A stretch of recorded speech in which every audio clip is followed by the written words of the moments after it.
प्रवेशानंतर आज बैठकीमध्ये उद्धव साहेबांनी काय मार्गदर्शन केले, काय सांगितलं? नाही, उद्धव साहेबांनी मी स्वगृही परतल्याबद्दल माझं अभिनंदन केलं की उशीर केला, पण उशीर मला वाटतं की मी उशीर केला. मी सुरुवातीलाच मागच्या 2-3 महिन्यापूर्वीसुद्धा राऊत साहेबांना भेटलो होतो आणि त्यामुळं मी साहेबांसोबत बोलल्यानंतर साहेबांनी सांगितलं नाही, मी बोललो होतो त्यांच्यासोबत. येणाऱ्या विधानसभामध्ये तुम्ही पुण्यावरून कुठून इच्छुक आहात? जर तुम्हाला पक्षाने विचारलं किंवा पुण्यातून उभं राहायचं कुठून सांगा. मला 2 पर्याय आहेत. मी खडकवासला विधानसभासुद्धा करू शकतो, नाळेचरसुद्धा करू शकतो.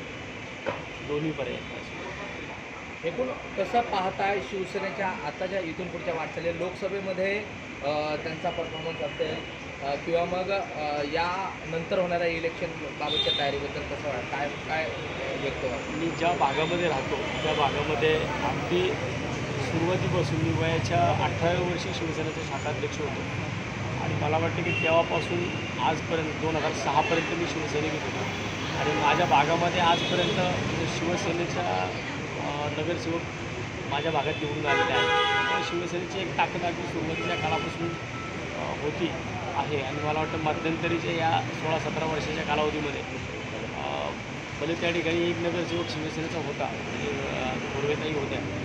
आता जरी नसतील तरी आम्ही त्या माध्यमातून पुन्हा एकदा दक्षिण पुण्यामध्ये एक चांगल्या प्रकारची ताकद शिवसेनेची होती. असं एक शेवटचा प्रश्न, आधी तुम्ही शिवसेना म्हणाला, त्यानंतर मनसे, त्यानंतर वंचित, आता पुन्हा शिवसेना.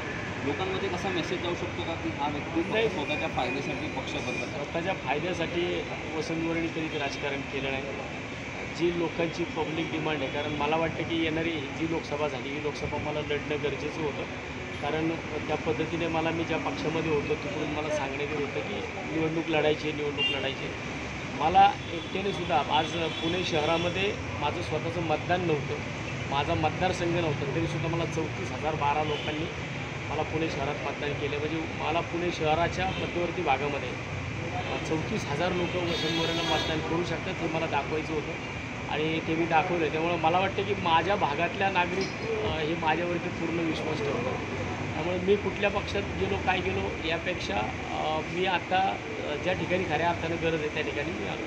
या अगोदरची वसंत मोरे यांची प्रतिमा ही डॅशिंग तशी आता शिवसेना उद्धव बाळासाहेब ठाकरे पक्षामध्ये ती सुरुवातीला सुद्धा मी ज्यावेळेस शिवसेनेमध्ये होतो 2006ला त्यावेळेससुद्धा माझ्यावरती पहिला गुन्हा जो दाखल झाला आहे तो शिवसेनेमध्ये असतानाचाच पहिला गुन्हा दाखल झालेला आहे.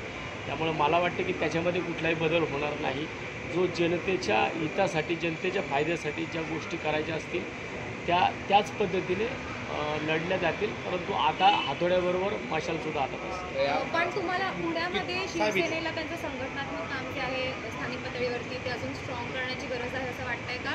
आणि यासाठी तुमचा आणि कार्यकर्ते पुणे शहरामध्ये शिवसेना स्ट्रॉंग आहे. 10 नगरसेवक शिवसेनेचे पुणे शहरामध्ये आहेत आणि मला वाटतं की पूर्वीच्या काळामध्ये तर तुम्ही पाहिलं 2009च्या अगोदर कॅन्टोन्मेंट विधानसभा मतदारसंघ असेल, मावळ मुळशी असेल, या भागामध्ये सुद्धा शिवसेनेचे आमदार पुणे शहरामध्ये होते. त्यामुळे पुणे शहरामध्ये आणि पुणे शहराच्या आउटस्कटला शिवसेनेची ताकद आहे आणि ती ताकद आता आम्हाला दाखवण्याची कोणत्या संधी नाही. सोबत कोण कोण येते आता तुमच्याबरोबर? माझ्यासोबत ज्या 12 मार्चला ज्या पदाधिकाऱ्यांनी राजीनामे दिले ते सर्व पदाधिकारी माझ्यासोबत 9 तारखेला इथे असतात.